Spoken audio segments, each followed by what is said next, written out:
Welcome to College in Conversation, the official podcast of Lingfield College.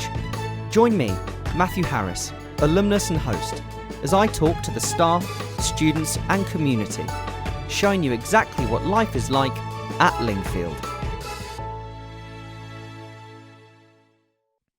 Hello everyone and welcome to another episode of College in Conversation. Now today I'm talking to a very, very special guest. So you just gave me a face there, Heather, of like, really special? So today I'll be talking to the wonderful Heather Francis, who has an amazing long history with Lingfield College, worked here as secretary to the head, had work done at the school with her husband, and it's just... I can't wait to talk to Heather today and find out all these wonderful stories of her time at the school. So, Heather, how are you this morning? I'm fine, thank you. We're tucked away in the corner of Leclerc here in a really cold room. We can't find the radiator and we're sort of going back in the years anyway, aren't we, with this? But it's fabulous. I'd love to ask you a bit, Heather, about how your relationship with the schools began. Where did it all start? Well, I was working at Sevenoaks School on an appeal, which I'd done before at other schools. And but our children wanted to come to Lingfield College. But then when we decided to send them here, the sisters decided to leave. So we were a bit sort of nervous about it. But our good friends, Paul and Hella Yates, they said, don't worry. Anyway, we had this enormous meeting after they had joined in the auditorium when we were told that the nuns would be going, and they didn't really know what was going to happen. But then a board of governors was brought together and it all turned out very well. It's amazing. I'd love to hear a little bit more about that meeting itself, the sort of atmosphere in the room, the moment of when everyone realised that was going to happen, because it's a really important meeting to this day at Lingfield College, because without it we probably wouldn't have a school. And not only that, we changed the house names to Higgins, Yates, Clubb and Bell in the senior school to honour that board of governors that came together. So was there anything else about that? What was that like in that moment where it's a packed auditorium and you find out that news? Well, it was a packed auditorium. There was a sort of hush around, and then people would stand up and with their wanting to give their opinion, and they were horrified that the nuns were going. So it was, but anyway, it all turned out really well. So we were pleased. And at that point, I was about to leave Sevenoaks School because the appeal had come to an end. So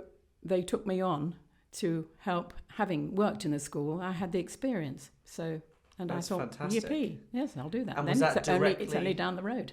Well, that's even better, isn't it? Yeah. Shorter commute as well. Yes. And was that directly into the role of being secretary to the head, or was there anything preceding that? I just worked as a secretary in the main school office, and there were the two of us.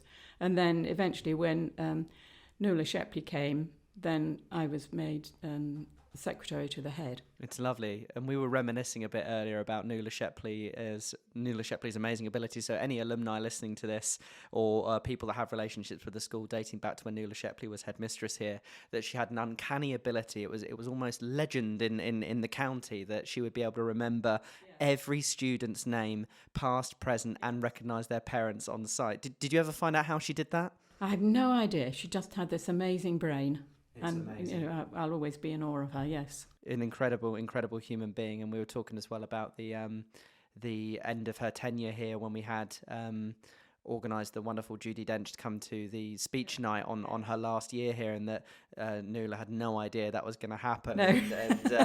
And it was a classic Lingfield surprise. Yes, and yes. It was my penultimate year, I think, at the school was when that speech night happened. It was a shared experience that myself and Heather have from different perspectives, it were. Yes. I'd love to know more about what it was like working here as a staff member when your three girls were at the school. Were they always asking you for favours? Well, not real favours. The only favours really were lifts home, which I wouldn't give them because I was still working, and they...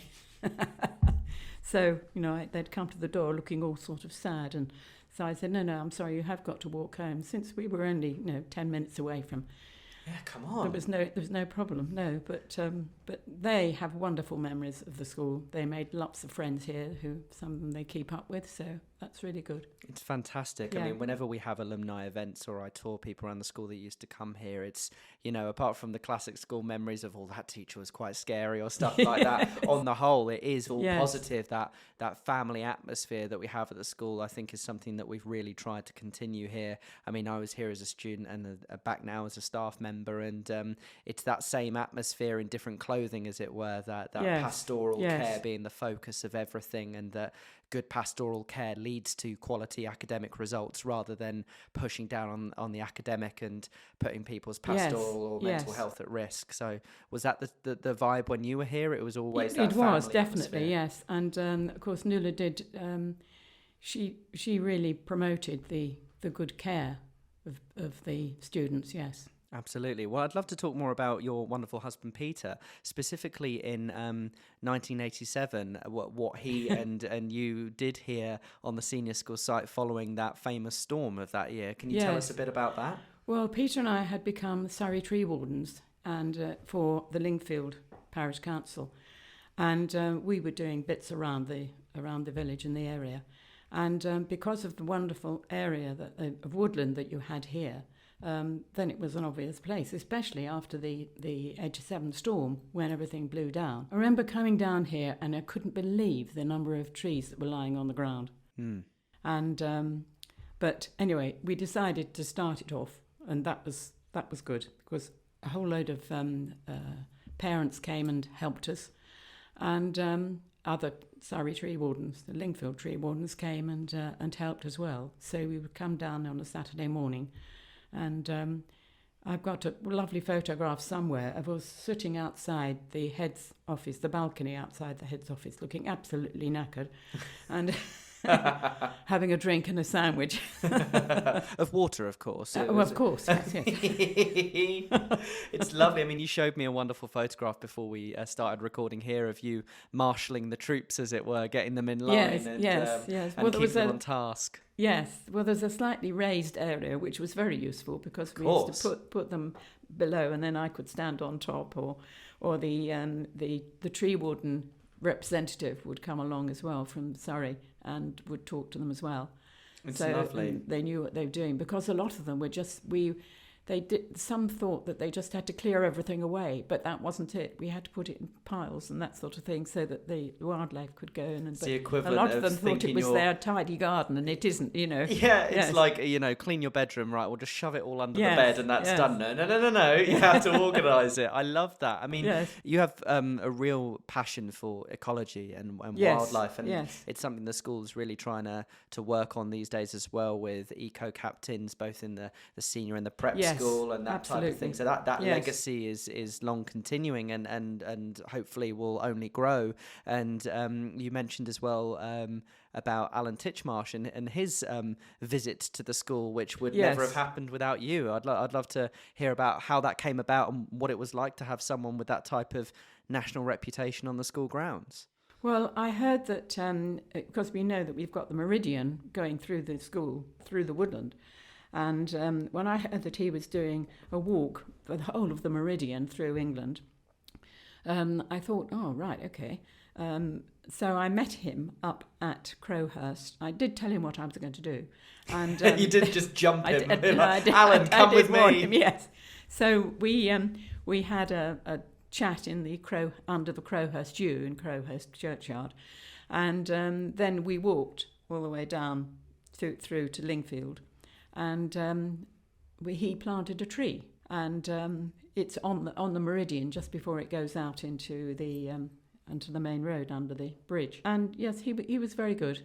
So it was good. It's good to have him there. Yes, it's lovely, and we do have that. We have that photograph. It's somewhere in the alumni records. We have it in that wonderful history book that Paul Yates wrote on the school, and you showed me one of those today. So it's something. It's an event we definitely have a record of at the school, and it's lovely to see. And I forgot about the Meridian line running through the school because there's a stone, I think, that is by the bridge that separates the prep and senior sites that says that the Meridian line runs through the school. So I'd forgotten about that. that. So that's... Well, there was one where we planted the tree, but that seems to have disappeared. So I'll go looking for it. It's yeah. probably used as a paperweight somewhere. I don't know. A massive paperweight, so we can find that at some point. And let's stick on the greenery. I think it's such a fantastic thing to keep talking about. And the land that we bought from the farmers, that is now the AstroTurf, the pavilion area, and the football pitches.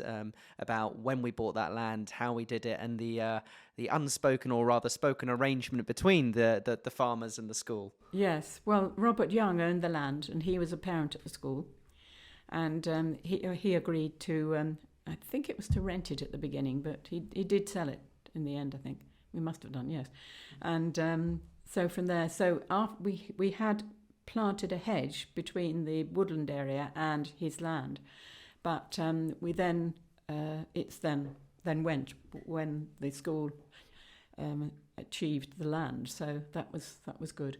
But it's made such a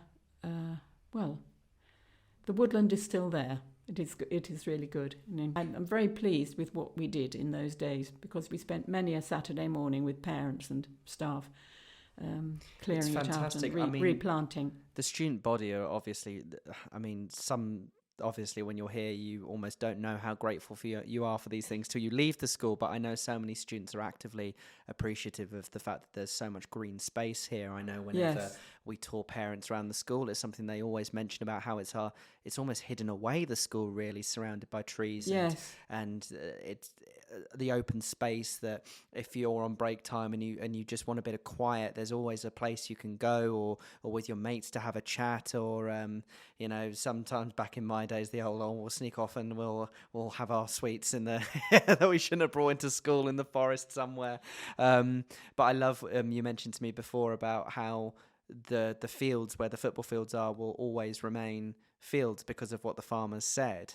What did they say again? Well, he said they didn't want them to be turned into buildings. That was the main thing, which they haven't been. So there's the pavilion on there. So yeah, there's just the pavilion for changing rooms and teas, and bar that, it's a huge amount of green space. And over the summer, it is absolutely jam-packed with students. Yeah, but we did have my husband and I came and watched badgers one night.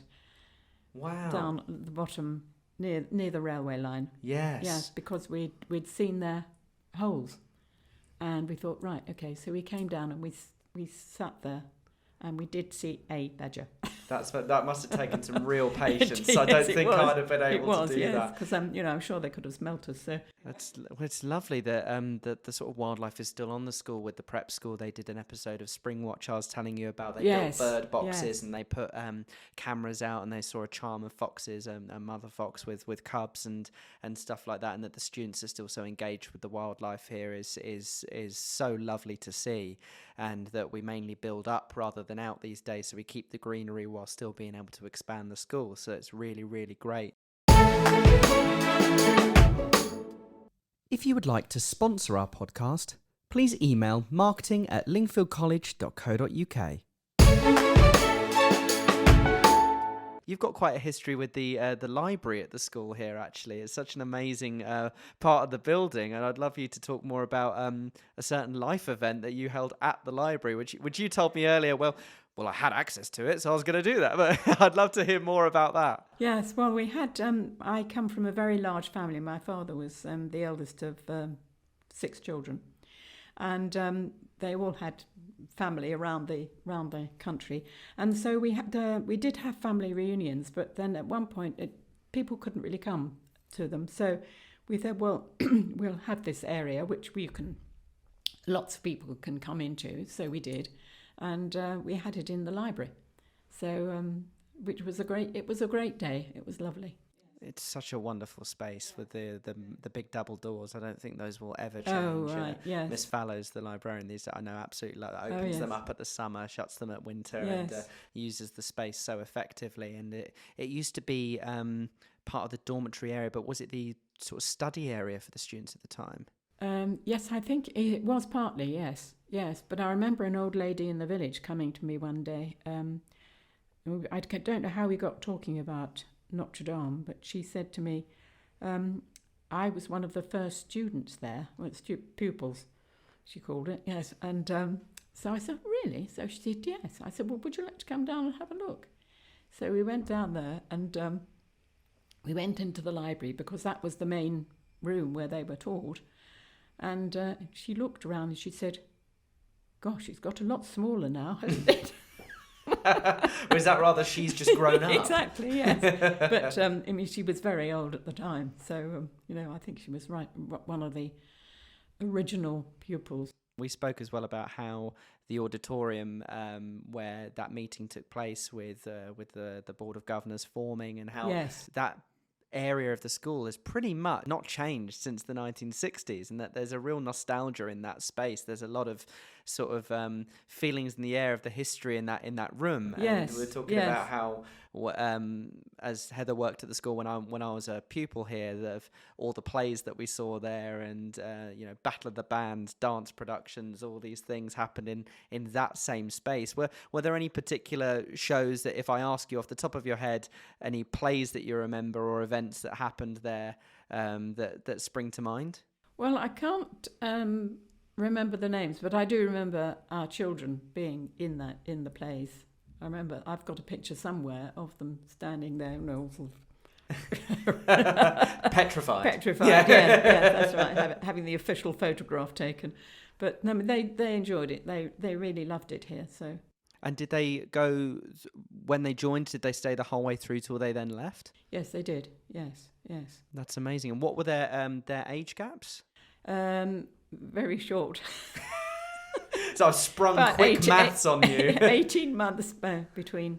I'd love to ask you. You told me a wonderful story. If you can retell it about Arthur, and I'll say no more. And if you can give us the full audio book narration, as it were, of this story, because I think it's so sweet. Well, Arthur was one of the maintenance men, and he was retiring, and he used to go around just tidying up and sweeping and doing all sorts of things, but he was always reliable.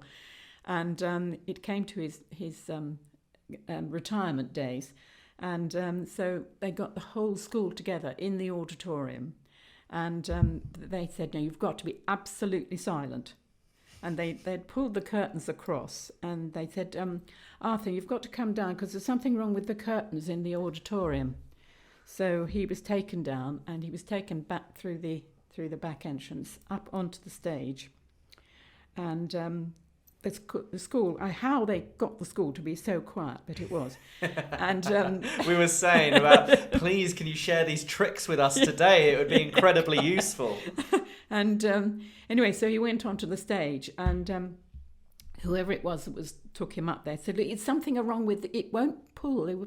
Curtains won't open properly. Some quality acting going on. Yes, that's right. There. So can you pull the cord? So he did, and of course the curtains opened, and the whole school roared and with clapping and shouting and hooray, and he was completely overwhelmed, of course. It's wonderful. Yes. And but he'd been there, so I can't remember how many years he had been there, but he had been there a very long time. It's fantastic to get such an overwhelming reception from the entire staff and student body for an individual. Really shows the effect that person has had on the entire school. And yes. While the majority of teachers here have a huge amount of students that will support them through their time here, not everyone's cup of tea. Well, and that's just the way it is. Yeah. But you do get these occasional human beings that go through your life, or whether that be at school or work, that are just universally loved for whatever reason. And you said, well, he was a maintenance man, but actually he didn't do much maintenance. He was just a man. Yes, that's right. And of course everybody saw him because he was always wandering around the school. So. He had nothing to do. I bet when you told him about the curtains, he was like, do I have to do some work, do I?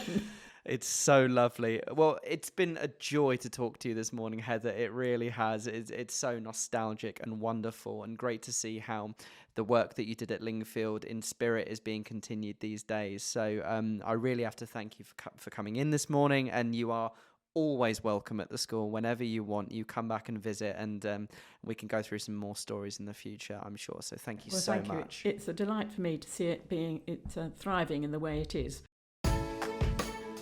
Thank you for taking the time to listen to our podcast.